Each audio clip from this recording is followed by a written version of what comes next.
മോനെ, എന്താമ്മേ? Calcium tablet കഴിച്ചാൽ മൂത്രത്തിൽ കല്ല് വരുമെന്ന് പറയുന്നു, ശരിയാണോ? കാൽഷ്യം ടാബ്ലറ്റ് കഴിച്ചാൽ മൂത്രത്തിൽ കല്ലൊന്നും വരത്തില്ല. അതെന്ത് പറ്റി? ഇങ്ങനെ ഒന്ന് രണ്ട് പേര് എന്നോട് പറഞ്ഞു, കാൽസ്യം ടാബ്ലറ്റ് കഴിച്ചു, കാൽസ്യം ഡെപ്പോസിറ്റായി, മൂത്രത്തിൽ കല്ലായി എന്നൊക്കെ ഇങ്ങനെ കേട്ടു, അതുകൊണ്ട് ചോദിച്ചു. അമ്മ, കാൽഷ്യം ടാബ്ലറ്റ് കഴിച്ചാലല്ല, ശരിക്കും കാൽഷ്യം ഇല്ലാത്ത അവസ്ഥയിലാണ് പലപ്പോഴും ഈ സ്റ്റോൺ വരുന്നത്. നമ്മൾ ഭക്ഷണത്തിൽ കാൽഷ്യം കുറവാന്ന് വെച്ചു, നമ്മുടെ അസ്ഥിയിലൊക്കെ കാൽഷ്യം ഉണ്ട്, ബോഡിക്ക് അതിൽ നിന്ന് വലിച്ചെടുക്കാം. അപ്പോൾ അതാണ് ഈ ഓസ്റ്റിയോപോറോസിസ് എന്ന് പറയുന്നത്. യൂഷ്വലി മാസം മുറയൊക്കെ നിന്ന് കഴിഞ്ഞിട്ട് സ്ത്രീകളിൽ വരുന്നൊരു അവസ്ഥയാണ്, അസ്ഥിയുടെയൊക്കെ ബലം കുറയും. അപ്പോൾ കാൽഷ്യം ഡെയിലി ആവശ്യത്തിനുള്ളത് കഴിച്ചേ പറ്റൂ. അത് ഭക്ഷണത്തിൽ നിന്ന് കിട്ടുന്നില്ലെങ്കിൽ കാൽഷ്യം ടാബ്ലറ്റ് ആയിട്ട് എടുക്കാം. അപ്പം ഇനിയും അധികമായിട്ട് കാൽഷ്യം ഗുളികകൾ കഴിക്കുക. അപ്പം ഒരു 2-3 ഡോക്ടറെ കണ്ടു, എല്ലാവരും കാൽഷ്യം തന്നു, ഇതെല്ലാം കൂടി ഒരുമിച്ച് ഒരാളെടുത്ത് കഴിച്ചു, അതിൻ്റെ കൂടെ അവർ തീരെ വെള്ളമൊന്നും കുടിക്കുന്നില്ല. ഇങ്ങനെയുള്ള റയർ കേസുകളിൽ ചിലപ്പോൾ എന്തെങ്കിലും ബുദ്ധിമുട്ട് സംഭവിച്ചേക്കാം.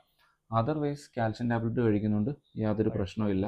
എന്ന് മാത്രമല്ല, കാൽഷ്യം ഇല്ലെങ്കിൽ സ്റ്റോൺ വരാനുള്ള സാധ്യതയുണ്ട്, അസ്ഥിയുടെ ബലം പ്രശ്നം ഉണ്ടാവും, അതുപോലെ തന്നെ മസിൽസിനും ബുദ്ധിമുട്ടുണ്ടാകാനുള്ള സാധ്യതയുണ്ട്.